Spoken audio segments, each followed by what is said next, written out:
Audio Jungle. Assalamualaikum warahmatullahi wabarakatuh.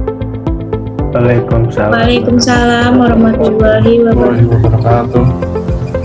Baik teman-teman, malam ini kita akan mempresentasikan teori klasik perdagangan internasional sebagai tugas dari mata kuliah ekonomi internasional. Nah, kita di sini perkenalan dulu ya. Untuk kelompok 2 ada Ahmad Suhaili, Andreas Bayu, Denny Martua, Imam Bezowi, Ina Rahma Rismawati, dan saya Resti Resmini. Nah, yang akan kita bahas di presentasi kali ini yaitu pertama ada pengertian, macam-macam, kemudian kelebihan dan kekurangan dari teori klasik perdagangan internasional. Nah, sebelum kita masuk ke teori klasik perdagangan internasional, tentunya kita harus tahu dulu apa sih pengertian dari perdagangan internasional itu sendiri. Nah, di sini akan kita ulas sedikit saja. Perdagangan internasional adalah perdagangan yang dilakukan oleh penduduk suatu negara dengan penduduk negara lain atas dasar kesepakatan bersama.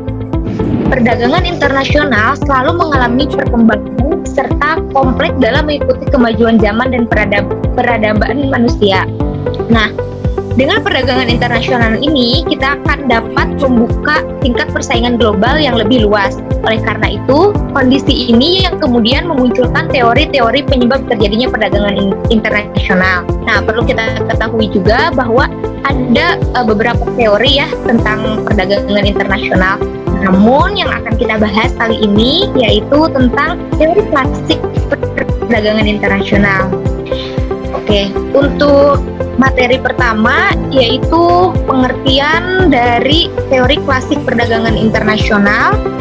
Ini akan dipresentasikan oleh Saudara Ina, silahkan. Ya, baik. Di sini saya akan mempresentasikan tentang teori perdagangan internasional klasik. Teori perdagangan internasional klasik adalah teori yang berdasarkan pada kekayaan negara akibat kepemilikan sumber daya alam yang dimiliki atau dihitung dari jumlah ekspor yang lebih banyak daripada impornya. Nah, adapun macam-macam teori klasik perdagangan internasional yaitu yang pertama teori Adam Smith, yaitu absolute advantage atau kemanfaatan absolut. Kemudian yang kedua ada teori John Stuart Mill yaitu comparative advantage atau kemanfaatan relatif. Dan yang ketiga ada teori David Ricardo yaitu comparative cost atau biaya relatif. Baik, untuk selanjutnya yaitu teori Adam Smith akan dipresentasikan oleh Bayu. Baik, terima kasih atas waktunya. Saya akan menjelaskan tentang teori dari Adam Smith, yaitu absolute advantage atau kemanfaatan absolut. Adam Smith berpendapat bahwa sumber tunggal pendapatan adalah produksi hasil tenaga kerja serta sumber daya ekonomi. Dalam hal ini, Adam Smith sependapat dengan doktrin merkantilis yang menyatakan bahwa kekayaan suatu negara dicapai dari surplus ekspor. Kekayaan akan bertambah sesuai dengan skill, serta efisiensi dengan tenaga kerja yang digunakan dan sesuai dengan persentase penduduk yang melakukan pekerjaan tersebut. Menurut Smith, suatu negara akan mengekspor barang tertentu karena negara tersebut bisa menghasilkan barang dengan biaya yang secara mutlak lebih murah dari negara lain, yaitu karena memiliki keunggulan mutlak dalam produksi barang tersebut. Teori ini menyatakan bahwa keunggulan mutlak merupakan keunggulan yang didapatkan oleh sebuah negara karena berhasil membuat biaya produksi barang dengan harga yang lebih murah daripada negara lain. Menurut teori ini, jika harga barang dengan jenis yang sama tidak memiliki perbedaan di berbagai negara, maka tidak ada alasan untuk melakukan dan melangsungkan perdagangan internasional. Baik, selanjutnya itu contoh teori Adam Smith dan teori John akan dipresentasikan oleh Denny. Perdagangan internasional keunggulan absolut. Indonesia memiliki keunggulan dalam memproduksi kain yang lebih murah daripada negara Cina. Sedangkan Cina memiliki keunggulan dalam memproduksi televisi dengan biaya yang lebih murah dibandingkan Indonesia. Artinya kedua negara tersebut memiliki keunggulan mutlak terhadap komoditas berbeda. Hal inilah yang dapat memicu perdagangan internasional antara negara melalui dua komoditas tersebut. Indonesia dapat menjual kain kepada Cina dan sebaliknya Cina dapat menjual produk televisi kepada Indonesia. Teori John Stuart Mill and Comparative Advantage atau pemanfaatan relatif. Teori John Mill menyatakan bahwa suatu negara akan menghasilkan dan kemudian mengekspor suatu barang yang memiliki comparative advantage terbesar dan mengimpor barang yang memiliki comparative disadvantage, atau suatu barang yang dapat dihasilkan dengan lebih murah dan mengimpor barang yang kalau dihasilkan sendiri memakan ongkos yang besar. Teori ini menyatakan bahwa nilai suatu barang ditentukan oleh banyaknya tenaga kerja yang dicurahkan untuk memproduksi barang tersebut. Selanjutnya, teori David akan dipresentasikan oleh Imam Baizal. Baik, terima kasih atas waktunya. Teori David Ricardo yaitu comparative cost atau biaya relatif.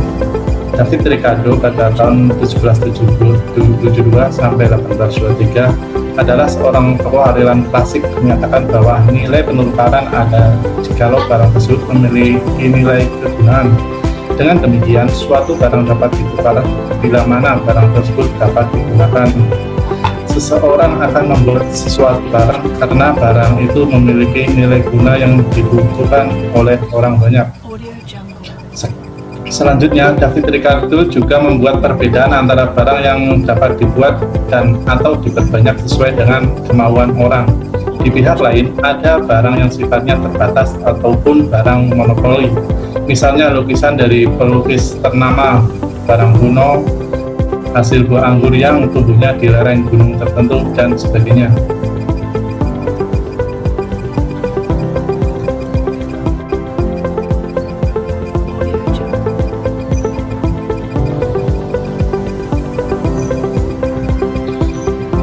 Yang pertama adalah cost comparative advantage atau labor efisiensi.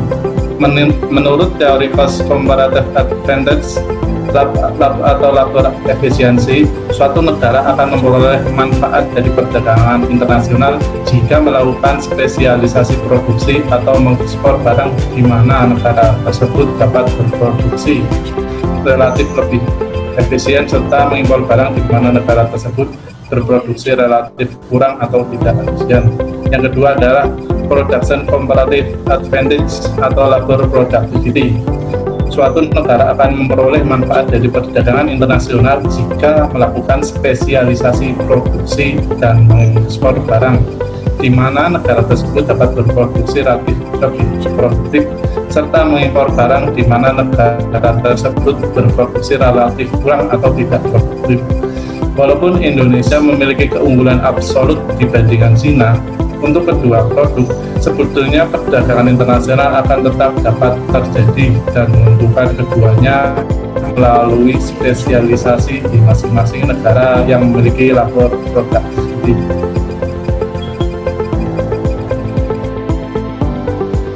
Selanjutnya, teori terakhir yaitu tentang kekurangan dan kelebihan teori klasik perdagangan internasional akan dipresentasikan oleh Ahmad Suhaili.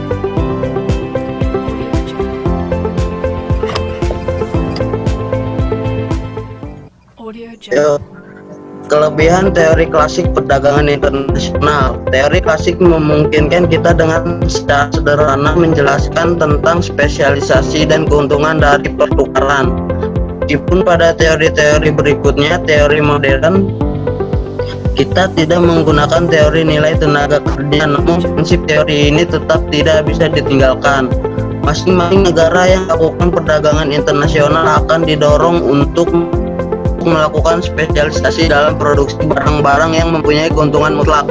Keuntungan mutlak absolute advantage adalah keuntungan yang dinyatakan dengan banyaknya jam atau hari kerja yang dibutuhkan untuk membuat barang tersebut. Keuntungan akan diperoleh apabila masing-masing negara mampu menghasilkan barang tertentu dengan jam atau hari kerja.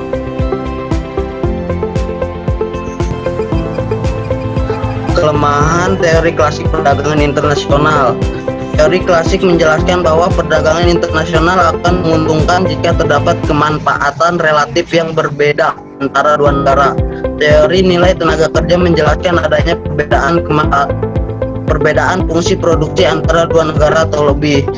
Jika fungsi produksinya sama, maka kebutuhan tenaga kerja dan nilai produksinya akan sama sehingga tidak akan terjadi perdagangan internasional. Syarat timbulnya perdagangan antar negara adalah adanya perbedaan fungsi produksi antara dua negara. Namun teori klasik tidak dapat menjelaskan mengapa terjadi perbedaan antara dua negara. Baik, terima kasih teman-teman yang sudah mempresentasikan materinya. Selanjutnya yaitu kesimpulan. Teori perdagangan telah mengubah dunia menuju globalisasi lebih cepat.